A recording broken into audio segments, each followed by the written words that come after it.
Welcome to the Child Anxiety FAQ podcast. FAQ stands for Frequently Asked Questions, and I'll be answering your questions about child and teen anxiety.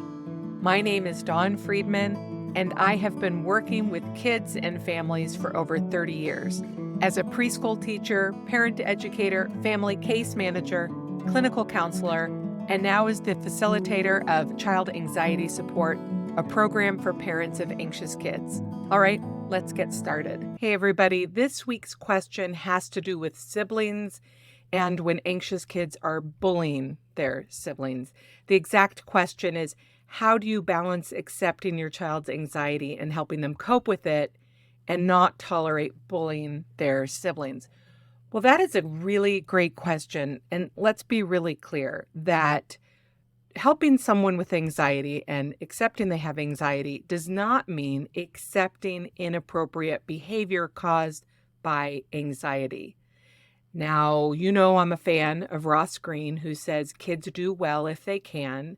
And so, sure, we are accepting that our child is struggling to behave in appropriate ways and would if they could. That really speaks to how important it is that we help them do it. Let's remember that anxious children generally aren't feeling great about themselves. They're feeling anxious about themselves, and they know when they're behaving inappropriately. They start thinking of themselves as someone who does behave inappropriately. If you ask an anxious child, do you enjoy bullying their siblings? They might puff themselves up and say, yeah, I'm a tough guy or whatever, or they might explain why their sibling deserves it. But trust me, most kids do not want to be a bully. And when we offer them the opportunity to live up to our expectations, we're also sending them the message that they can be better than they are. But how do we do that without shame, right? I think that's really what this question is about, is how do I hold my child accountable for their behavior without creating shame? It's a great question. Part of it is that we don't shame them. We don't say, you're a rotten person, you're a bad person. We don't say things like, how on earth can you behave this way? How can anybody behave this way? Instead, we say things like, I know you are anxious and you may not treat your sibling this way. I know that you are worried and you may not speak to me this way. I know you are upset and you may not trash your room. When it comes to bullying siblings, our first reaction really needs to be to go towards the sibling who is being hurt. Because sometimes the child who is anxious is trying to get eyes on them, but this is not the way to do it. So we can say to them, you need to give me a minute while I check in with your sibling. So you put eyes on them, let them know, I see you, I will get to you. But right now my attention is on the person who is being hurt or who has been hurt, whether that's emotionally or physically. That's another way that we hold our children accountable as we go towards the person who is hurt. This is also helpful because very often in anxious families, a lot of the attention has necessarily been on the anxious kid, and the sibling may feel neglected or left out, or why on earth do I not get attention when I'm behaving so well and my sibling is getting all the attention when they're behaving poorly? So we put our attention on the sibling, we make sure they're okay, and then we turn to the anxious child and we explain to them that this is unacceptable and they need to find another way to communicate. In gentle parenting families, we tend to be so great at seeing the emotion behind the behavior, which is wonderful, but we forget to pay attention to the behavior. It is okay and necessary that people live with consequences when they are behaving poorly. Consequences do not mean we invent a punishment. I'm against punishment and I'm for consequences. What is the difference? Punishment is meant to harm. It's meant to make the child feel bad.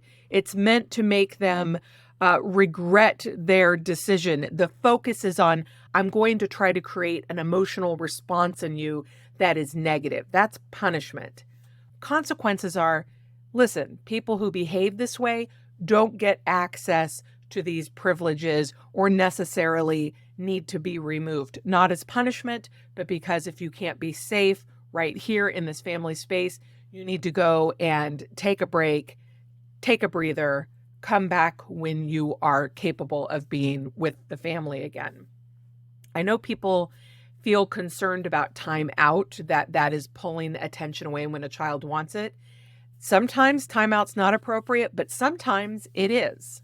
I want you to think about your individual child, not some nebulous general child, and instead think, is this a child who needs away from the stimulation of the family? Who needs away from the attention? Is this a child who does better when they get some space from the situation? For that child, time out is better than time in.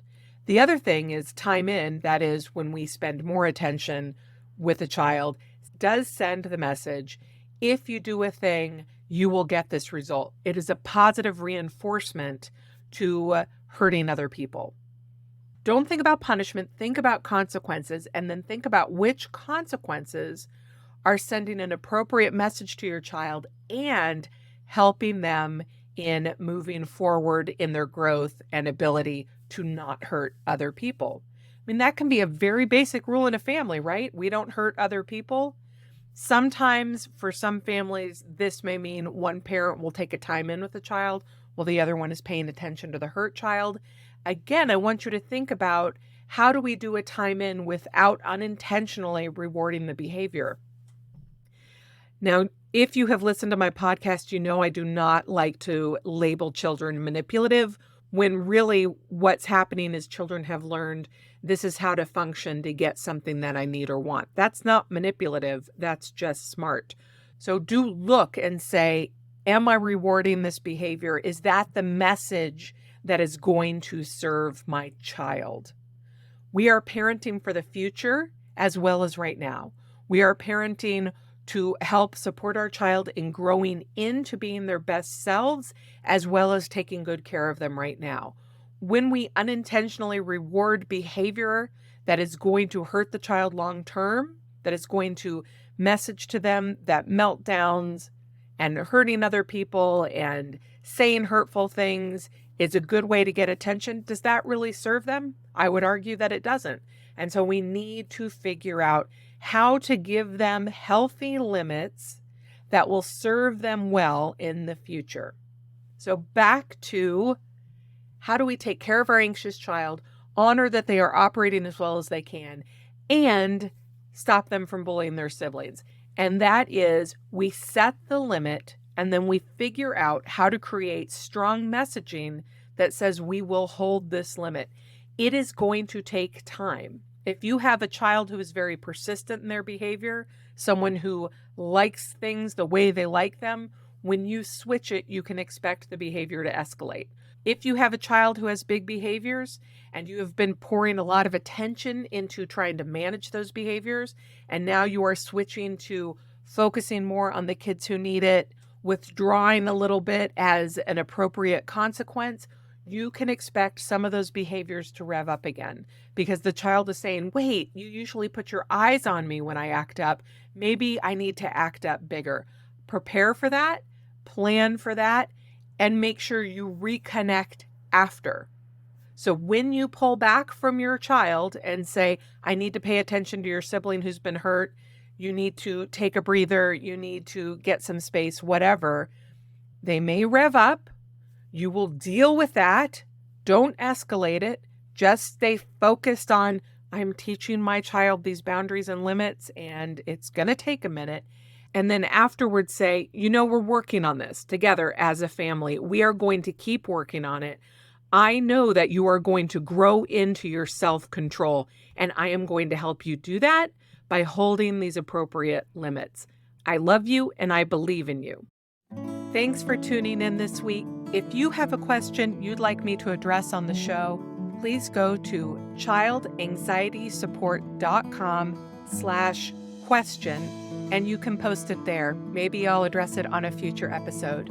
And if you'd like to learn more about my program, you can visit childanxietysupport.com. Thanks so much and have a great week.